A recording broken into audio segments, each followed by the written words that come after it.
I'm Bard Grizzly.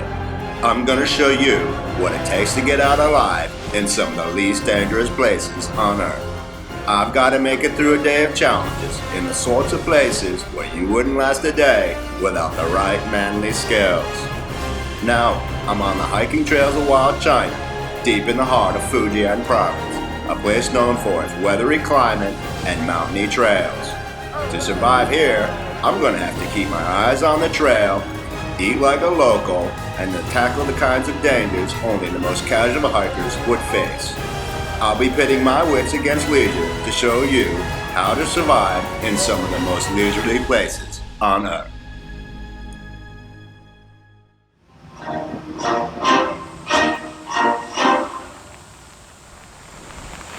Alright, I've walked up from the insertion point. What I'm starting to do now is to look for a trail, a sign of the trail, and you see these down here, these boards here. They're a good sign that this is the direction that the trail is going to head. So we want to follow on these lines here and look for more signs of where the trail is going. Alright, let's go. I'll show you something here. Quick, come over here.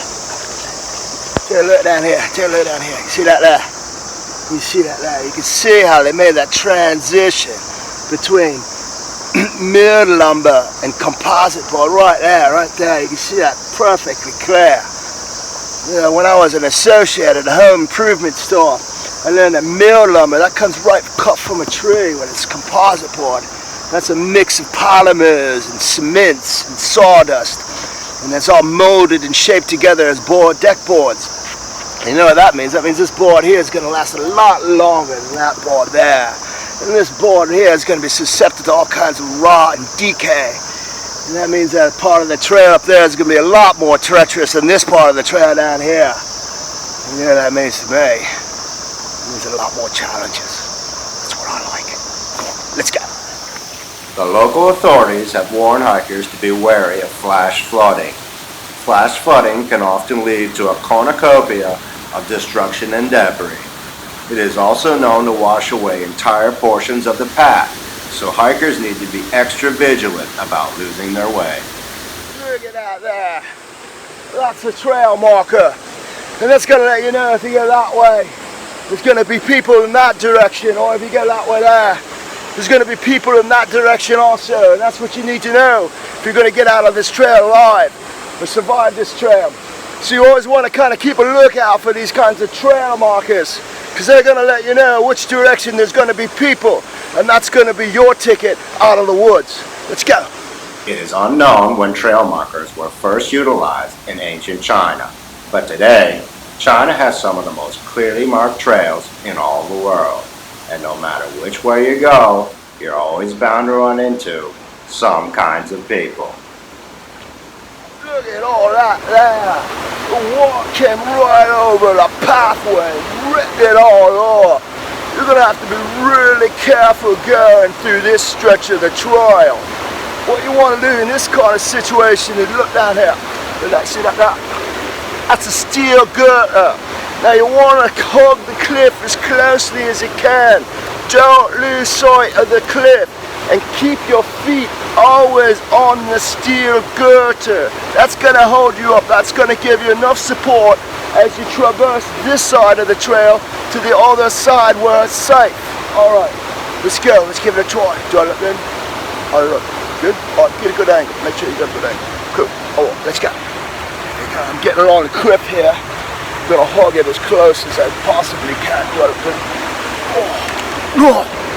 Oh, the water and stuff all over me right now. Trying to get across here. I've got my feet on that girder. I can feel that strike there beneath me. That's giving me a lot of confidence going through this traverse. Oh my God, this is great. Oh, I got water right on my shirt there. I feel very wet. Very wet right now. Oh, I'm almost there though. Here we go. Oh, good. A good angle. Cool. All right. Oh, there we go. Oh, boy. Wow. Wow, look at that there. We got right across that there. That's something you don't want to try at home. With all this water everywhere, and having been hiking for the last 30 minutes, I couldn't help but to feel a little bit parched and thirsty. Now, there's lots of water here in China. There's a lot of water there, but you don't want to drink any of that water there. That's no good. You'll never get out of the forest if you drink that water. That's why you got to bring along bottled water if you're going on a hiking trail situation in China. Now, China has many brands of bottled water like this here. Look, look, look, look, look. See all that there? See all that there? That's all water. That's good to drink. So I'm going to give it a try, all right? Let's give it a go. Now, there's a cap right here. You got to get that off. Take a little twist. Like that. There you go. Oh. Now we'll give it a go. Let's see how it goes. All right, here we go.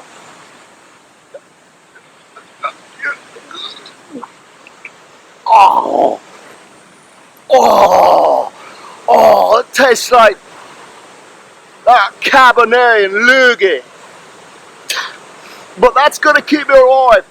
Because on a hiking trail, it's not just a physical challenge. It's a mental challenge, And you need this kind of thing to keep you going if you're going to get out of the forest alive. Look at that. Look at that. Look at that hole. Wow. Somebody come walking right along here and fall right in there. Look at how far down that goes. We got some railing down there. It looks like that might have just kind of washed up under there. So. Wow, look, it's all rotten there. So. You can fall right in there.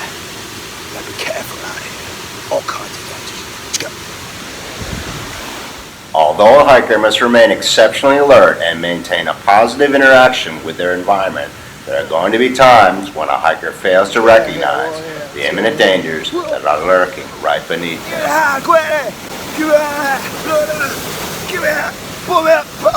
Fortunately for me, my camera crew is always there to extract me from these kinds of dangerous situations where I might otherwise possibly meet with certain doom. I fell right through that opening there. Could have been washed right down that river there. You never find my body down there. Wow, that was a close one. Woo! Woo! Let's get going. Right, now I want to show you how you need to cross one of these. You ever come across one of these raging currents? You find you have to cross. Now there's many rivers that I've crossed before. And I'm going to show you now how you want to go about doing that.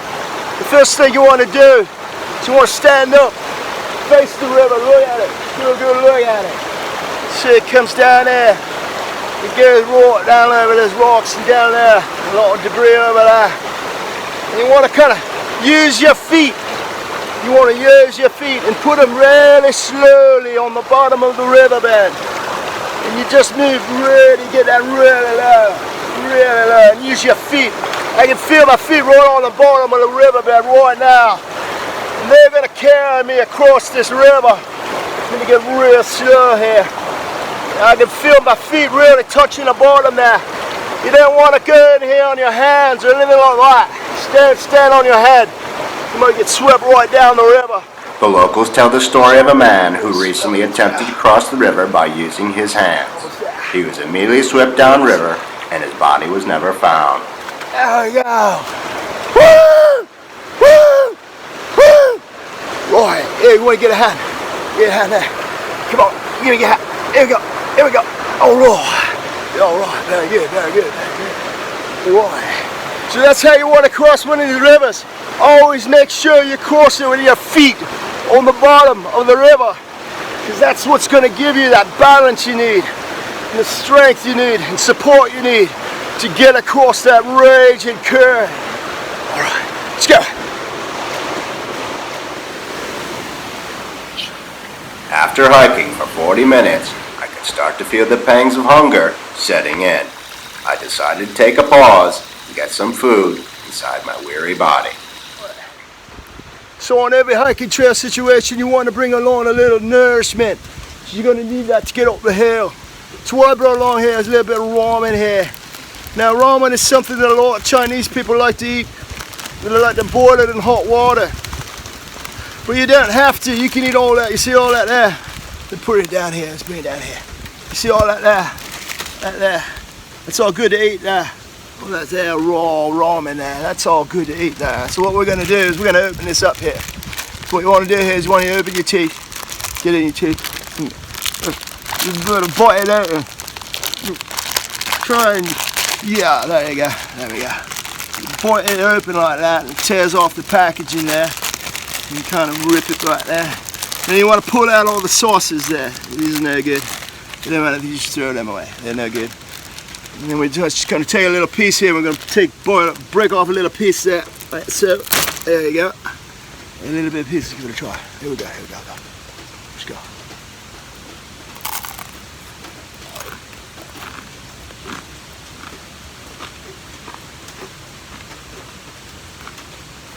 Oh. Oh. Oh. It tastes like paper and mud or something. Paper and dirt. Oh. Tastes like a petrol station toilet seat cover. Oh. Oh. Oh. So that's going to give me the nourishment I need to get up this hill. And this is the kind of thing you want to bring with you on a hiking trail situation. Oh. Let's go. One night after a bout of heavy binge drinking, I found myself trapped all alone inside a petrol station bathroom.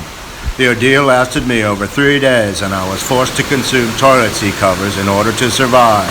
It was not my proudest moment, but when a person finds himself in a survival situation, they're going to do what they need to do to get out alive. See that over there? Down over there. It looks like an old KTV joint or something. Let's go check it out. Let's go check it out. Wow. Look at this. Look at this in here. It's an old KTV joint, an old ancient KTV joint. Now in ancient China there used to be thousands of KTV joints along the mountains, and what a hiker would do is they would walk into the KTV joint like this, and maybe they walk over a table here, and they find a table, they would sit down there, and maybe they get have a beer, right? And they'd have a beer, maybe puff on a fag or so. What do you mean no? No what? No say fag, don't say fag, no fag. Alright. What's I say? Ciggy? Ciggy, okay. So maybe they have a puff on a ciggy, have a beer, you know, and maybe a karaoke machine over there. Maybe you give a good tune a go or something. Maybe a girl come over and sit down, you know, a really good singer, you know. And that would be really something to give you that little bit of push you need to get up the hill, you know, because it's a mental challenge, you know. Trying to hike these trails, it's not so much a physical thing, it's a mental challenge, you know, and you need that little bit of push to get you to the top of the hill. This is just really amazing. Really, really something. Wow. Let's go. Just one small slip of the tongue has cost me $10,000 in fines and 3 long weeks of sensitivity training. Look at these rocks here, just cascading over them steps and running right down the trail. Wow.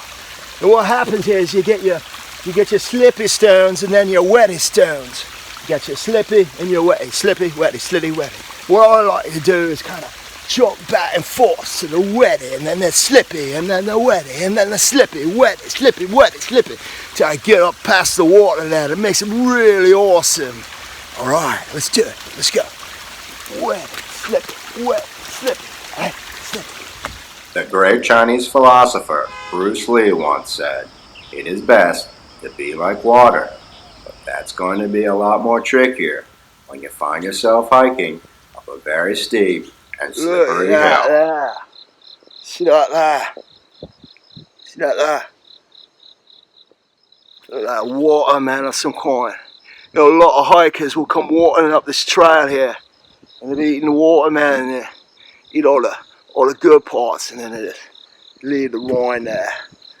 Some bugs and things to eat. Nothing good there. We're not going to eat that. We'll just leave that there.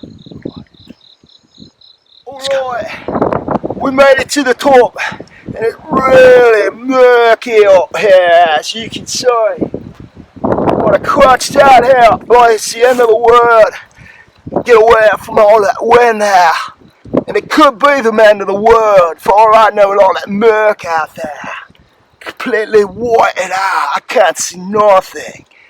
Oh, you got your iPhone? You got your iPhone? Alright. Google end of the world, nuclear war, apocalypse. Anything going on? No? What? Nothing? Oh, cool. Alright. So no nuclear war, but I wouldn't know. I'm too busy trying to create a persona for myself, so I can grab all that disposable income out there. Try and sort of concentrate on my persona. Wow, really something, really something. Even to the most casual eye, nature can provide a hiker with a smorgasbord of sustenance and delicacy. There you go.